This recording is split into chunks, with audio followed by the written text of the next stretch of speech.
The effects of whole body vibration exercise combined with a weight vest in older adults. A randomized study is actually one of those studies that we can apply today to our clinic. And we use this every day with patients, trying to find ways to get them better, faster, stronger, but also reducing their risk of falling. It's just not about building strength, it's about building that coordination and control of movements. And what this study did is it took three groups. One, it had them do a squat exercise with a weight vest. Two, it had them do with a whole body vibration. And three, whole body vibration and the weight vest doing the same squat exercises. And then they came back and measured strength, but also some functional test of the single leg stability and the timed up and go. And as you can imagine, everybody got stronger. Everybody had greater quad strength at the end of this. But we had some better changes into the single leg stance and the up and go with the vibration unit that utilized the weight vest.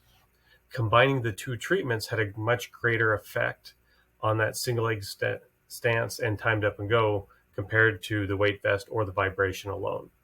And I think we kind of expect that, as we had the greatest challenge in that, and it also combined the best of two different worlds. It added a greater stimulus by increasing the weight, so the 10% increase in body weight that the vest had for the person, and two, the vibration plates. We use the vibration plates a lot to make any exercise harder. It's a great way to challenge those small stabilizers in the ankle, knee, hips, low back, and spine.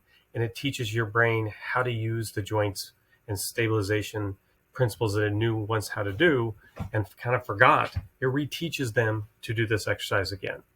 So we can start with 2 feet apart or single leg and do that to build stability every day in the clinic. But by adding that weight vest, it increased the challenge to the system and people showed a greater benefit. So the timed up and go is a pretty simple test where we have you sit, we have you get up, walk a distance, turn back around, and sit down. And you can imagine people who have functional limitation take a lot longer to do that test than someone who's in great shape and doing really well. So it's a pure way we can measure the mobility. And the single leg is once again for stability, but it also tells us how a person's doing, what's their fall risk. It also translates to their athleticism. How good are they really doing? And these three groups we look at, it wasn't just the strength, but it was the stability. And I described that as the juggling principle. In your low back, core, hips, and legs, you had not just strength when you were a lot younger, but you also had stability. You had the coordination to control how those joints would move and how well they would move. So with juggling, you had the strength to juggle 3 balls and keep them up in the air, but over time you've lost the coordination to keep that going. But you still have the strength. We can reteach that coordination by starting with 1 ball and then drilling in a second ball and learning how to pass the balls back and forth to get to the third, so we can redevelop that coordination. Now, a lot of exercises don't focus on that coordination part, they just try and do the strength. But if we build the juggling, the coordination in, people will do a lot better.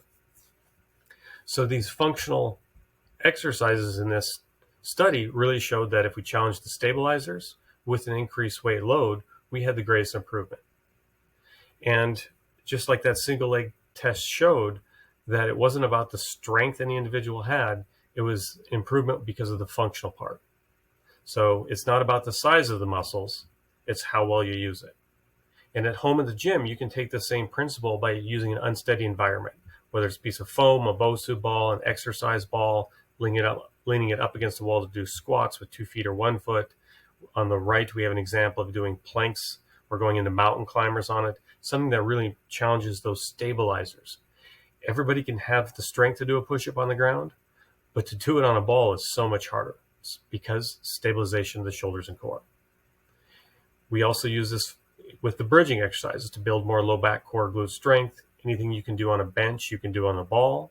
Here's great examples of doing bench press, fly, pull over, all kinds of things that you're doing at home in the gym. Instead of using machines, make it a functional exercise for the greatest benefit. And we can also do similar exercises from a seated position. We can start with feet wide apart or moving closer together and eventually getting on one leg, doing these core stability, rotational movements, positional movements, make the system learn how to work better together. And we can also get to kneeling on the exercise ball, another way to challenge the stabilization part. So we're really working on the juggling skills with a little bit of added weight, that strength and stimulus. It's always a balancing act between stimulating the system and overwhelming. If we make any exercise, especially a functional exercise, too hard, the system can't learn. We have to challenge you just enough so the body will react, adapt, and learn how to do it better. And then we can challenge with a little bit harder of an exercise so that you keep going through that same process. So it's a stimulus with the right response and a little bit harder stimulus to get the next response. And we never want to get into that challenge versus overwhelming. When you just are overwhelmed, you have no shot. You're not going to learn. That we want to challenge you, but not overwhelm you. So here's a patient who tried to take on Mike in an arm wrestling match, trying his hardest, but he's overwhelmed. He has no shot. He's not going to learn. So thank you for listening. We appreciate your support. And if you want to learn more on balance, stability, we have our balance exercise for seniors book on Amazon or in the office. There's also more information on the website, robertsonfamilychiro.com. Thanks for watching and have a great day.